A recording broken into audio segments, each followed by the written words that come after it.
As you can see on our slide, we have Michael Olanipekun is a multidisciplinary professional with a background in economics, education, financial engineering, and data science. He holds a master's in human and social data science from the University of Sussex, UK, and degrees from Obafemi Awolowo University. Specializing in data and AI governance, Michael focuses on data quality, ethical AI deployment, and the societal impact of AI. He has received multiple awards, including from the Future Award and Data Science Nigeria, for his contributions to AI and data science. Currently, at the Nottingham Building Society, Michael drives innovation and ensures ethical, data-driven solutions across the organization. He is passionate about promoting digital literacy and responsible technology adoption across sectors, including edtech, finance, and government. So, make welcome for Mr. Michael Olanipekun. You can take the floor now. Thank you so much. Hello, can you hear me? Loud and clear. Perfect. Thank you for the introduction. I'm glad to join this conference workshop. Yeah, so as I've been rightly introduced, I'm quite passionate about this topic, and I'll just share some of my experience, and kudos to all those who have spoken before me as well. Yeah, I'll just go straight to it without much ado. So my part of this workshop will be on the ethical implications of AI in research. And I intend to sort of cover things around the past pitfalls and also things around specific use cases of AI models that have been deployed, as well as key concepts, ethical concepts, and from a data governance framework, I'm going to describe some of the things I'm doing, as well as go into the best benefit of some of this data governance framework, data quality framework, metadata management, and other things that ensure that we can trust our data. There's a popular saying that somebody said bad data would give you artificial stupidity. And that's quite key because, you know, a number of times we think as a data scientist, you think you want to tweak the model and use the best algorithm. But I've learned even from top voices in this area that the data is key and is foundational. And sort of the metrics around this shows that much of the big tech companies are investing in the foundations. And with more regulation, we need to focus on that. So basically, quite excited about AI, and I've been excited about AI for a long time, and its potential is quite great. But also it's the importance of understanding the ethical concerns and some of those we've experienced in the past and those we are yet to see with AI growing faster and with the expectation to have general purpose AI and more robust AI system, we need to give more attention to this. So I'm going to be looking at how these ethical issues will help us why we do research as well as why we build technologies and AIs or AI products or things like that. Well, but before I go, I'm going to point to some of the pitfalls. So, you know, when I was doing my master's at Sussex, I did play it around the machine bias. And if you've heard about the compass story, which is on my slide right now, which talks about the fact that an AI model would miss, which looks at the case of bias in machines, basically where because of your color, you're going to be labeled as potential high risk. But we're going to go deep into this, as well as the Twitter situation of when Microsoft initially released one of its chatbots in 2016. And one of the things that the chatbot started was quickly hijacked by a lot of people, trolled on Twitter, and started saying a lot of stupid things. And some of them were kind of ethically wrong. So, as well as Amazon face resignation uh, model that was built that's around the Congress in the US, and it did mislabel them as high risk, interestingly, because they were mostly people of color. Okay, let's go deep into some of this concern. Yeah, the Tay controversial launch. It was launched by Microsoft in 2016, like I said, and the essence for it was to catch fun. But what went wrong? Uh, it was quickly hijacked by a lot of Twitter users. It was taught on how to say some racist comments, misogynistic comments, and it started repeating some very harmful messages. And it just reminds us of the concept of garbage in, garbage out. What you put into your model is what is going to give out. Uh, there's no black box in this, but we're going to go into that, also that concept of black box and all of that. So yeah, what was the lesson from that? Basically, is the fact that AI needs to be safeguarded, and quite a number of countries are investing in AI assurance, ensuring that AI is tested before released outside and it meets all of those uh, requirements. So also the lesson is to ensure that there's quite restrictions on the AI system so it's not exploited by those with wrong notions, as well as the key takeaways to make sure the AI learns from very filtered data so that it can be responsible and yeah, and so yeah, I'm going to drill down into this compass case I mentioned earlier. And so what this compass case is quite critical because this algorithm was used in the US in the to sort of in the US justice system to kind of um, understand the potential of someone coming back into prison or committing an offense again. And so one of the things that the model, uh, one of the flaw to that model was the fact that in terms of accuracy, it has low accuracy because from the 7,000 risk assessment that was done, comparing the real outcome from what the model predicted, it was found out that there was quite 20%, only 20% accuracy, and there was racial bias.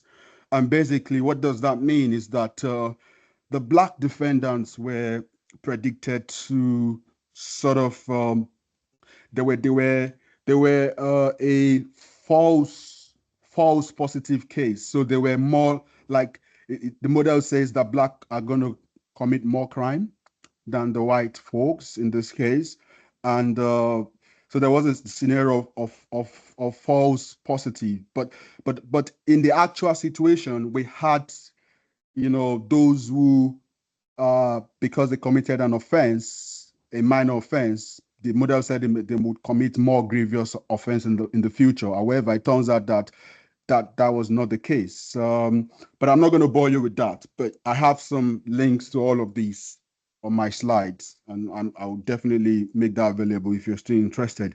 So we find out that twice black defendants were predicted to commit crime twice than the white folks.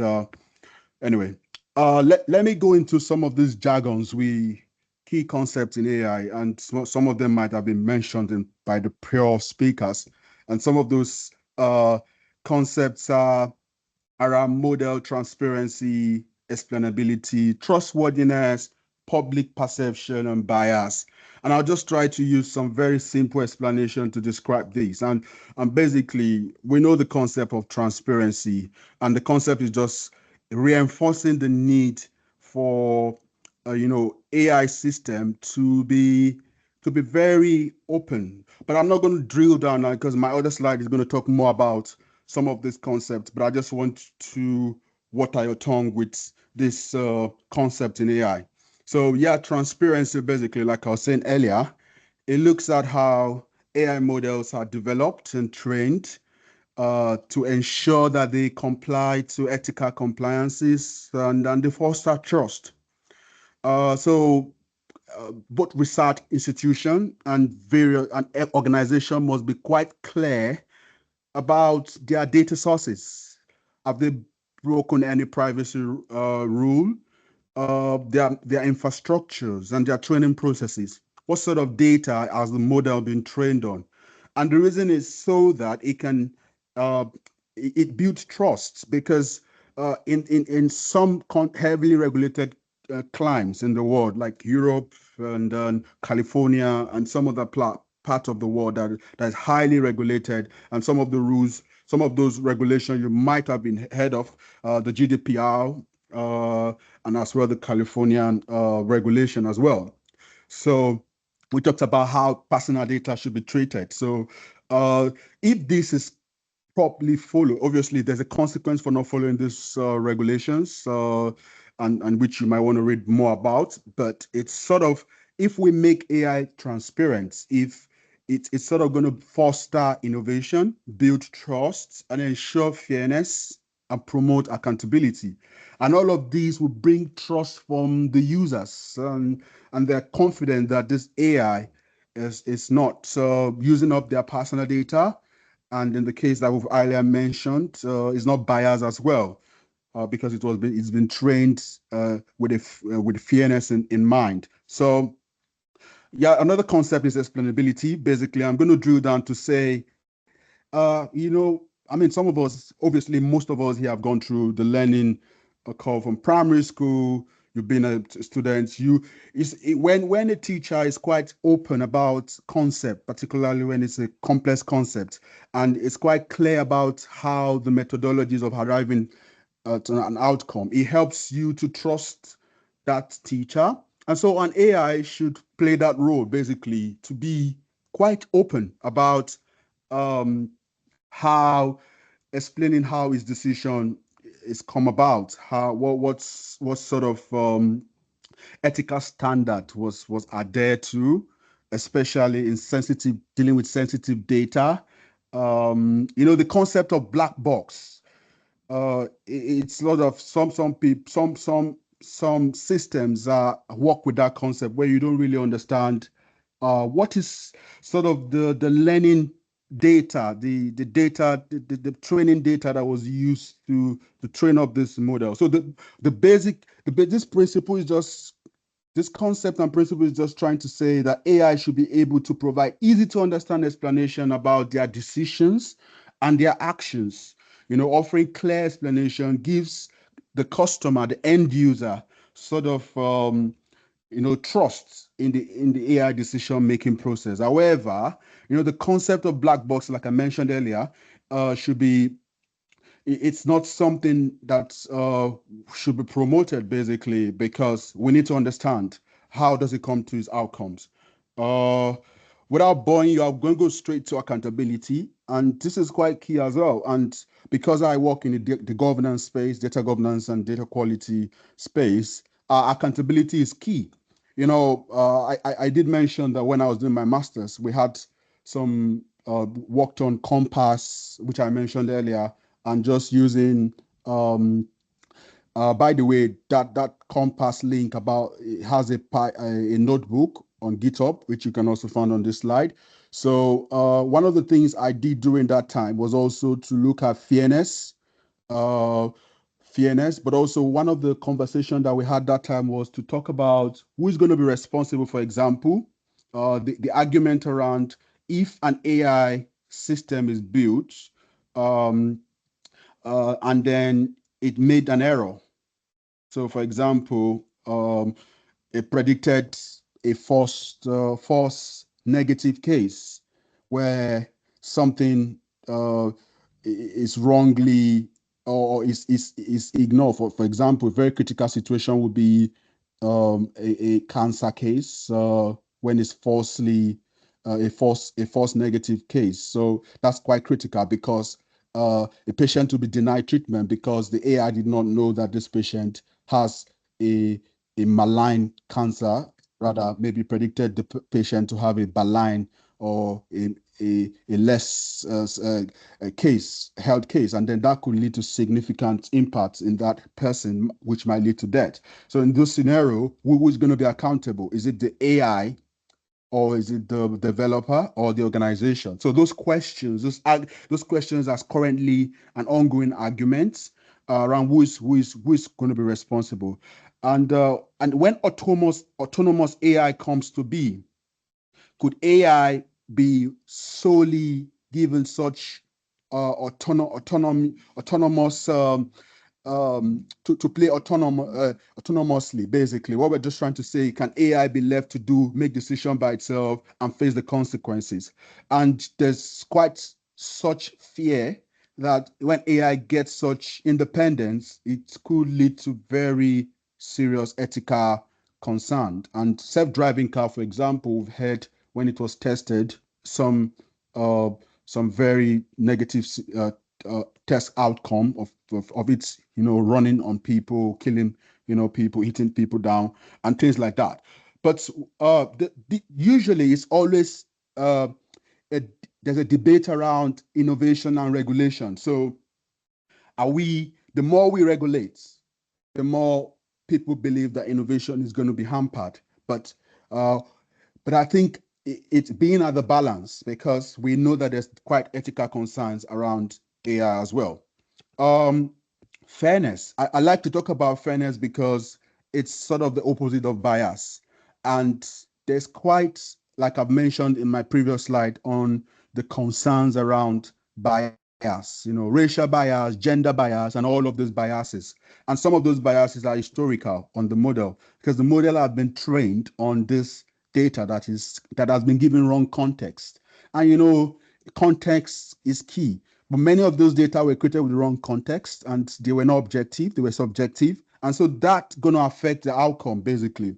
So here, we're just talking about fairness. And basically, what does that mean? Is to provide a framework for assessing and ensuring that artificial intelligence systems are designed and function in ways that are equitable, unbiased, so that these models help develop our research organization to measure and mitigate and control fairness within AI system. Yeah, and yeah, fairness is quite key. A lot of advocacy around fairness, gender equality, and things like that. Um, yeah, so I'm going to now go into more of what I do day to day, basically how data and AI governance can help to sort of put structures, processes, and make people accountable as well to reduce some of the problems, the risk, and all of this.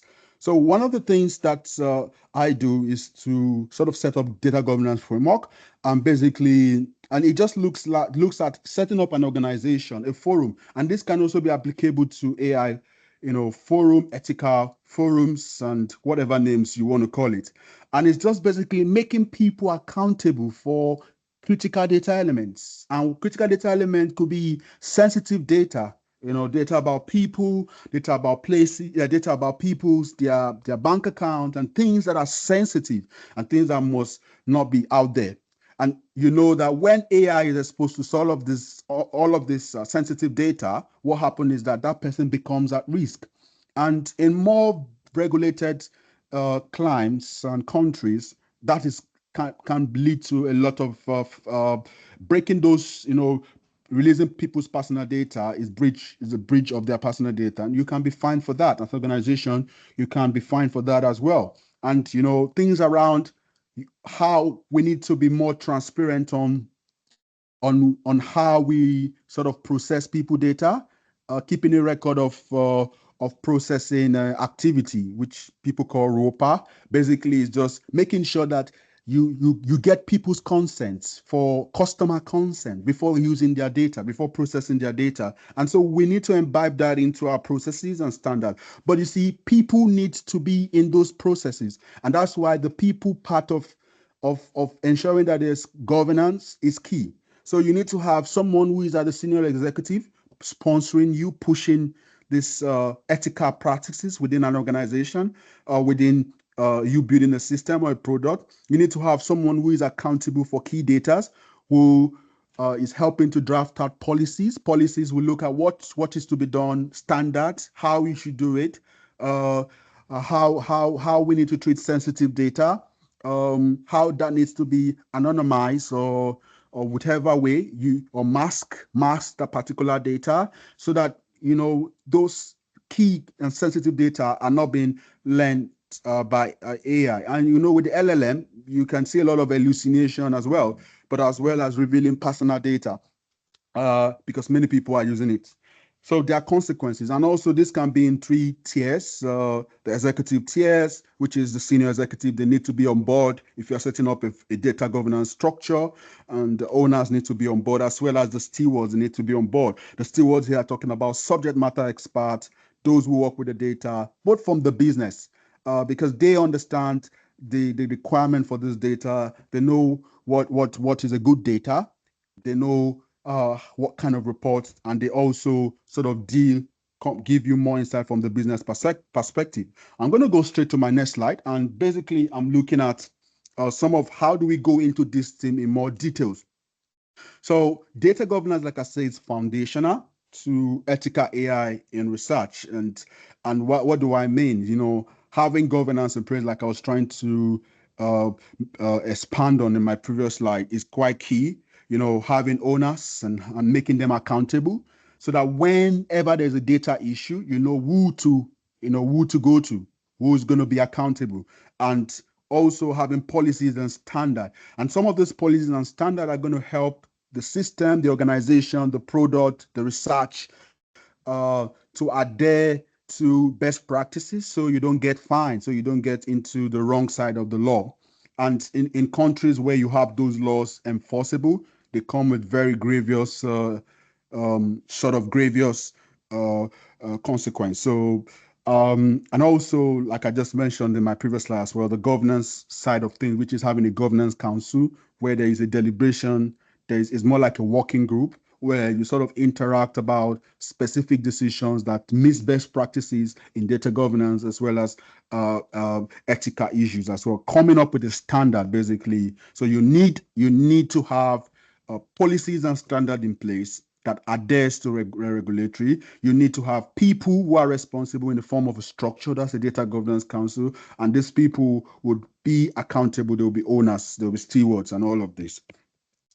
So I'm just going to run through some of the pillars and in from a governance side of things. And basically, it is having, like I mentioned, data and AI governance framework. Also having an issue regulation, a data quality issue management process. So you should have a process where you sort of deal with issues as they happen. You must be proactive to be able to sort of deal with issues around data quality, bias in data. There should be an issue management process in place. And then metadata management. Basically, metadata management is dealing with the metadata. Metadata is just talking about data about data.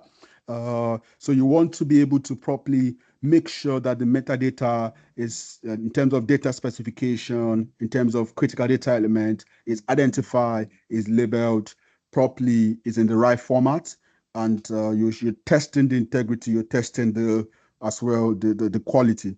So also business glossary. These are very common terms when you're giving quite you're creating a unique document, a document. Not now when I mean a document, I mean a tool. Basically, it could be as simple as an Excel workbook that sort of itemize all your metadata and their related terms, their unique definition. And what this means is when a data scientist or anyone or someone who wants to work with those data, and some of these things are available in some of the public available data, open data, because you need clarity about what that data is so that you are informed about the data before you use it for your research, before you use it for your models. So basically, having that glossary in place is quite key as best practices.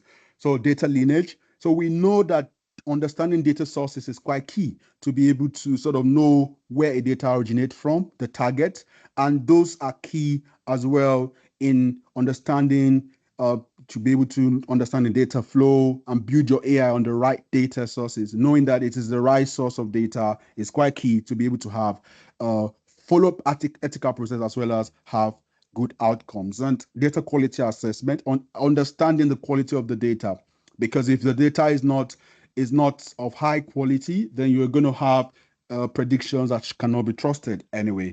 And just to drill more, I mentioned about stewardship and escalation, which is why we have processes in place. I'm just going to show you what an example of a quality process that you can imbibe in when building AI products or when undergoing an AI research can also be adapted. And basically is to be able to log in data quality issues.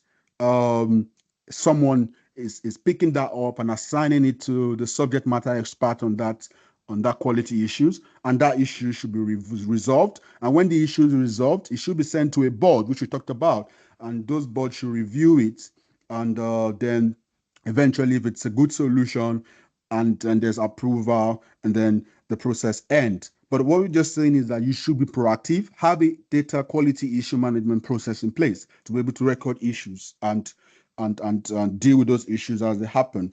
And basically, is the metadata management. So metadata management is just how we manage, data specification here, what are the allowable characteristics, what do we do when we know a particular data is personal identifiable information, PII data? What do we do to that? Do we ensure that the owners know that the owners definitely know that this data is critical? Whoever uses that data would have that in mind, that no, I can't just train my model on this, or I'm careful how I treat personal data, basically. And that is quite helpful to sort of lay that foundation on whatever AI product or research you're working on, as well as critical data element. Basically, critical data elements are data that are critical, vital to key processes, and they're critical because when you mishandle them, there's always implication. You could have reputational damage. There are times where you have data breach, and that's because there's no proper governance in place. There are times where you have, all of these things happening, and then because the underlying fundamental basics and best practices were not adhered to. So if you want to have you want to be able to have uniqueness. You want to invade regulation. You want customer to trust you. You want to also invade financial risk, because that comes with the financial implication as well when you break any of these regulations in the GDPR or that of the Californian state of regulations. So having a metadata management in place would help to curtail this, basically. Also, I've mentioned business glossary. So business glossary just gives you clarity, like I said earlier, but I'm just going to go to some of the terms in the business glossary. Some of the things you're going to see is who is the owner of these elements that I want to use for my research, or want to use for, if it's within a controlled or an organization, who is the owner of this element? What does it mean? What is the synonyms? What does it mean? What is the abbreviation? What are the taxonomy? How can I group it? And why do you need all of these? Because you can misinterpret, because we say context is key.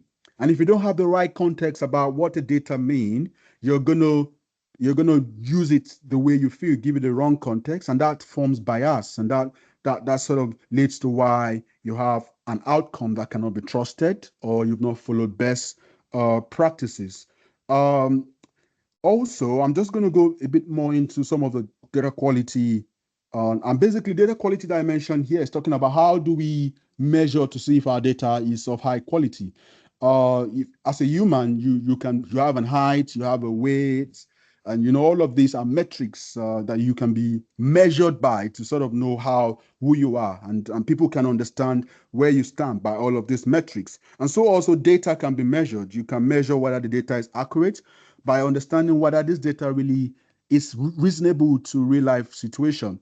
If you say someone is 10 feet tall, that's ridiculous, because that data shows that that is um, that is beyond the normal bound. And when you begin to have such data that is not quite relatable to the real world, then we know this is not an accurate data.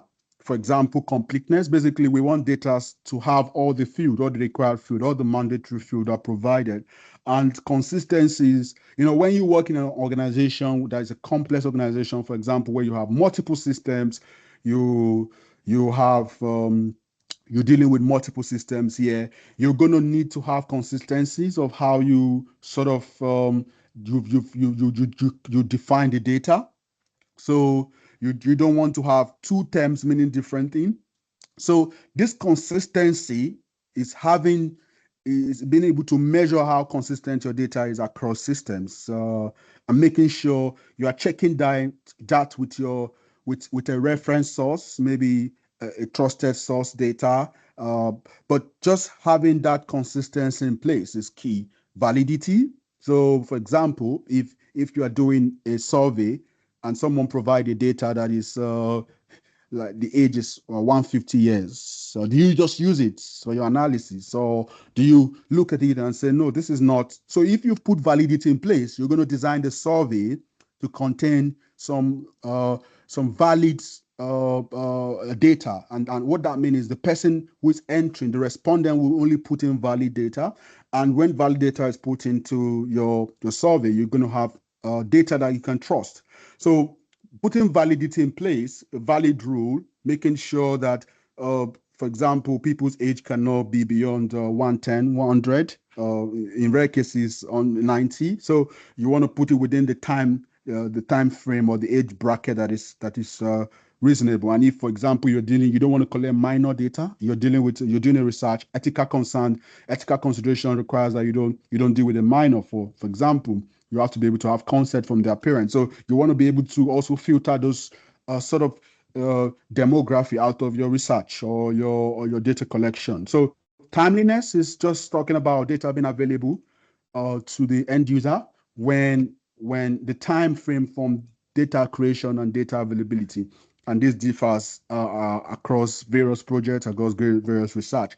Uniqueness is quite key because you don't want to have duplicate data. What that would be, if it's a model, what you end up doing is you would have too much of a particular term, and that could lead to some metrics problem, which you would see because the data is not unique. You're having the same instance of a data.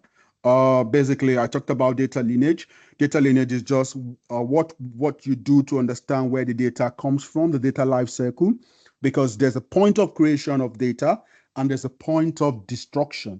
So, for example, if you've collected some data and you need to destroy them because you need to be able to destroy them because your policies say so. So it's only having a policy in place that would help you to know, okay, I collected this data for this research.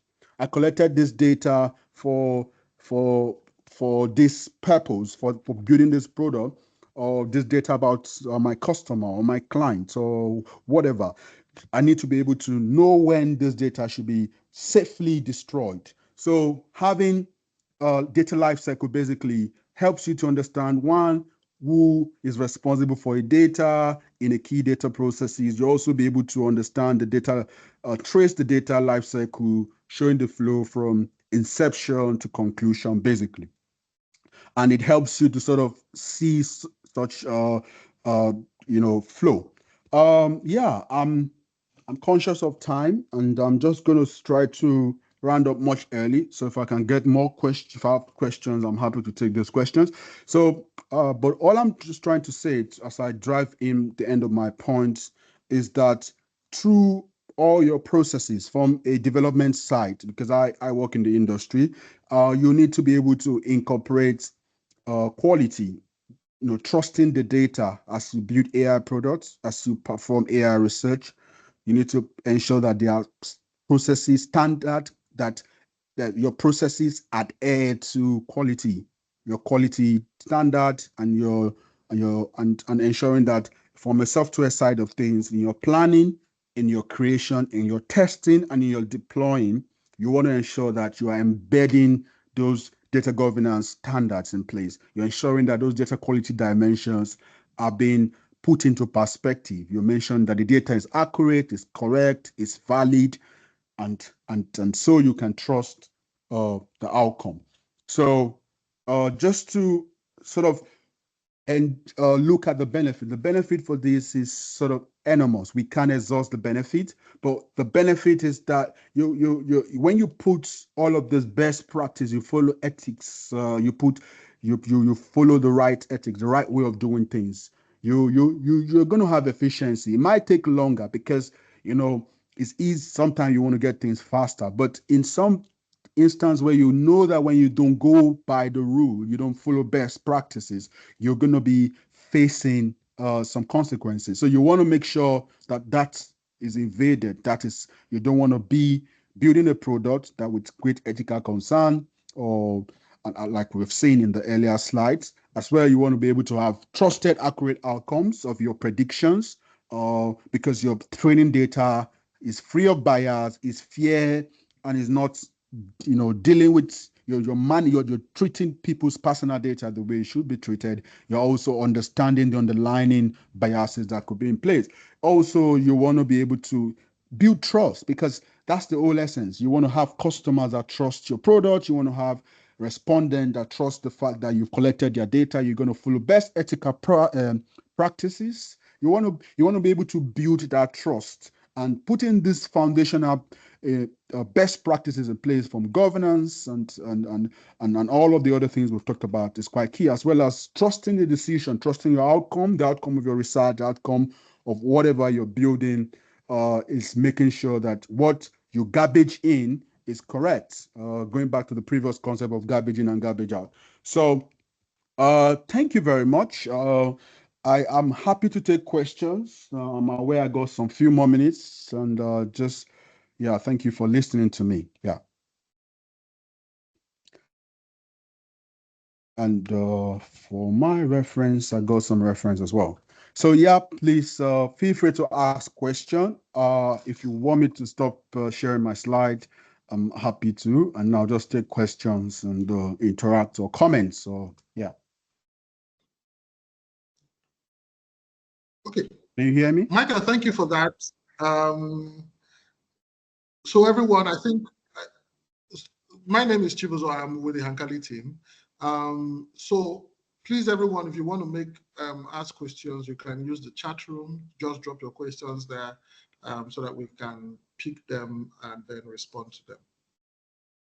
Thank you very much, Michael, for that apt presentation. Oh, thank you so much. There's a question. Oh, perfect. I can't see my slide. I can't see the question, so I might have to stop sharing if that's okay.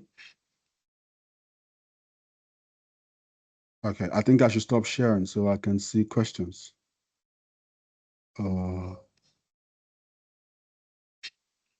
Okay.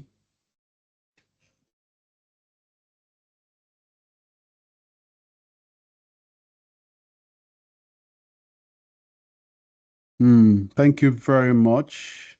Thank you so much. So I have a question from Maxon. So thanks for your question. That's a very good question.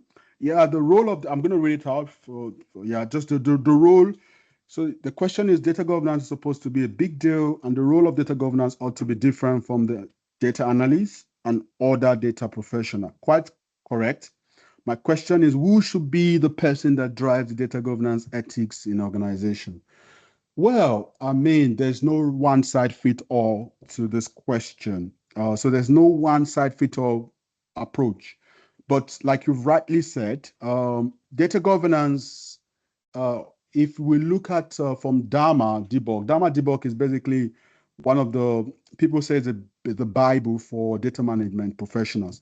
And basically what it says is that data governance is sort of in the middle, holding all the other subject area like data quality, data model, data architecture, and now in terms of who drives data governance, like I said, it depends on the organization. Some organizations do have a different group, a specific group, which is the data governance group, data governance forum, where you have, like the structure I showed, you have the senior executive who are sponsors, as well as the data owners who own very critical data elements, as well as the stewards who are subject matter experts. So all of this forms a sort of a forum where for key discussion, for escalation, for decision making about what kind of policies should be created, and approvals around whether these policies will want to follow. So if there's a data governance forum or a group or organization, whatever that is called, then they will be responsible. However, a data governance lead or a data governance manager or an AI governance lead can be a subject matter, obviously a subject matter expert of this function. He could, steer it, he could facilitate it, by, creating the policies, ensuring that creating a policy draft, for example, leading the processes, speaking to the data owners. He could be that person who brings all this together. So you could have an organization where you have the chief data officer who is solely at the top level. He is also a senior executive who is taking accountability over this. So it's quite big, like you said, because one of the things people said about data analysts and is that great career is that one of the things data analysts do is obviously we do a lot of cleaning of data for data analysts who are on the call, cleaning of data, building report, building dashboard, and sometimes you want to build models. But this data itself, the 80% or many people believe 80% of the time is spent on understanding what data, reading the data, on even knowing whether this is a trusted data because of not having a single source and all of that. So if there are proper governance in place, which I say can be led by the chief data officer, but if it's from the governance side, it can be led by data governance manager. But there must be a structure, there must be a governance organization where it becomes an escalation point. It can be a point of decision making, can be a point of deliberation. So ideally, you have a data governance or an AI governance manager who would steer all these things, like ensuring that the standards are written based on best practices, and ensuring that the right owners are identified, the right stewards identified, ensuring that the data has quality.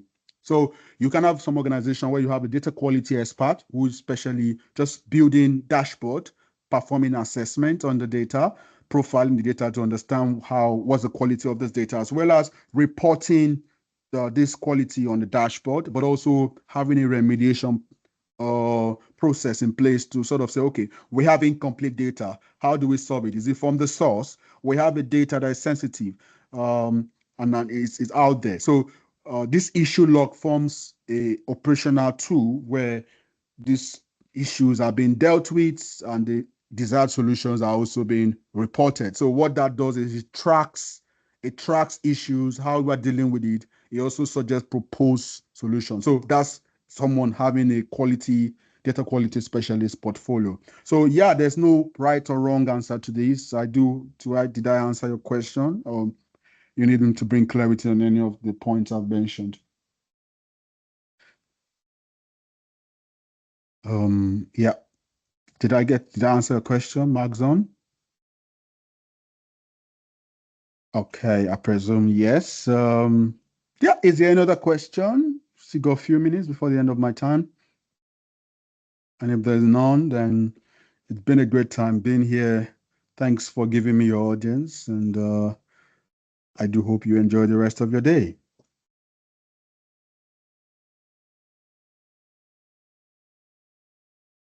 Thank you. Thank you very much. Right, Michael, thank you very much for that presentation. On behalf of the team, we really much appreciate your collaboration and partnership over the years and in several of our engagements. And of course, we look forward to hosting you in many more engagements after now. Thank you very much. Yeah, looking forward to more. Quite excited about it. Thank you so much. Opportunity to share the knowledge is always a privilege. So thank you for giving me your afternoon, and for those who have been on the call, enjoy the rest of your day. Bye.